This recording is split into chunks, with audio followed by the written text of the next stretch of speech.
You know, the way this whole concept of the shield of faith is drawn from Ephesians is really fascinating. Almost like an ancient manual for spiritual warfare. Absolutely. It's super striking, isn't it? That imagery of a shield that can, extinguish all those flaming darts of the enemy. Yeah, exactly. It's like, picture this.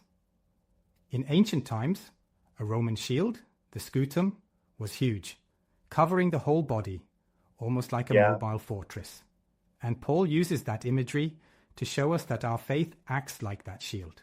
And the idea that faith isn't just defensive, it's active too. It's like it not only protects, but even pushes back against those attacks, almost offensive in a way. Right, right. It's not just about hunkering down. The shield of faith, as described, has the power to extinguish flaming arrows, just like a wet wooden shield could smother arrows in battle. It's a really dynamic metaphor. I love how the text draws on the practical, physical aspects of combat, It really makes the spiritual struggle concrete. Exactly. It takes something that might feel abstract, like faith, and ties it to something very tangible. I mean, think about the construction of those Roman shields. They were as big as a door, covered in hide. And when wet, they could literally put out a raging arrow. That's pretty wild. I mean, the idea that something built for defense can also be used to literally push your opponents back. It's like faith is not passive at all. Right, it's like, even in our struggles, faith isn't here to just sit and wait. It's here to actively shut down the enemy's schemes, much like the shield protects the soldier in a battle formation like the testudo. Yeah, and the testudo formation is such a cool image. Soldiers interlocking their shields to create like this golden protective barrier. It really underlines the strength in unity, doesn't it? Absolutely, and it also subtly hints that taking up the shield of faith isn't a solo endeavor. It identifies you as a soldier in the Lord's army, standing together with others. Right. It's a profound kind of identity marker. But then I have to ask, don't you think this analogy might be a bit overly militaristic for some people? I mean, not everyone resonates with the idea of being a soldier in battle.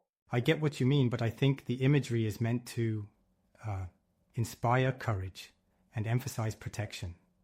It's like, even if you're not a warrior on a physical battlefield, you're reminded that faith can be your personal fortification against the daily attacks we face. All right, that makes sense. It's comforting to think that despite life's struggles, our faith is an active resource, like a shield ready to deflect any deceptive, even if it's symbolic. Exactly. And the text goes on to underscore that faith is also about confidence in what we hope for, as Hebrews puts it, supporting us through uncertainty and, moments of doubt. Yeah, there's that Hebrews 11:1 reference, which nails it down as confidence in the unseen. It's like having an internal compass that steadies you, even when the surroundings look chaotic. Right, and getting back to the shield metaphor, it's interesting how the description of that shield includes not just defense, but also definition. When a Christian takes up this shield of faith, it's like putting a mark on yourself saying, I belong to the commander of the Lord's army.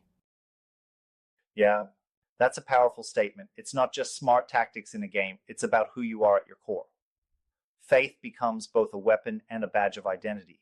Yep, absolutely.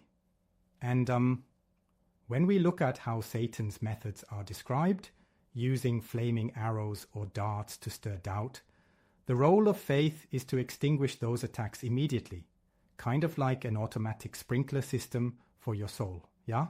I like that analogy, a sprinkler system that douses doubt before it can start a fire.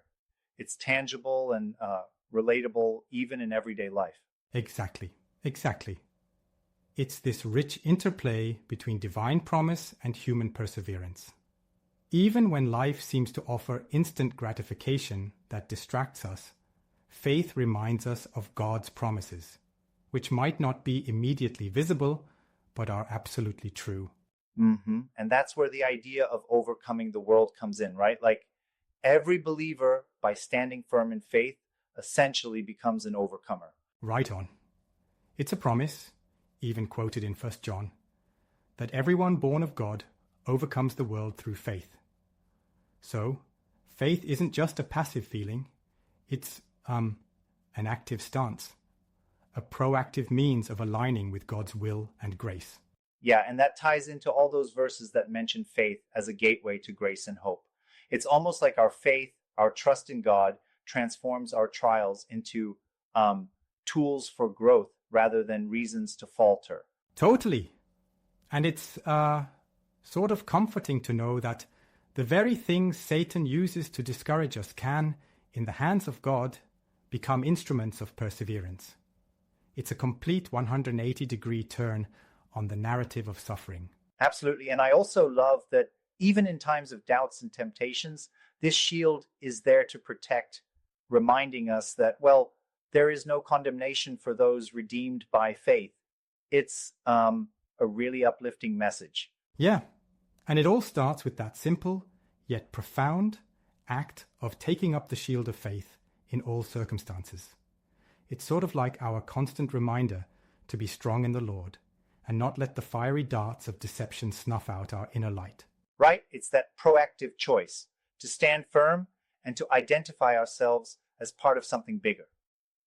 I mean, think about how even in group formations like the Testudo, the shield is not only protecting, but also unifying everyone, creating this impenetrable barrier. Exactly. And while some might say that this is just an old military tactic repurposed in Scripture, I think it speaks to the timeless nature of protection and identity. Faith has always been about both taking a stand and being part of a collective support system.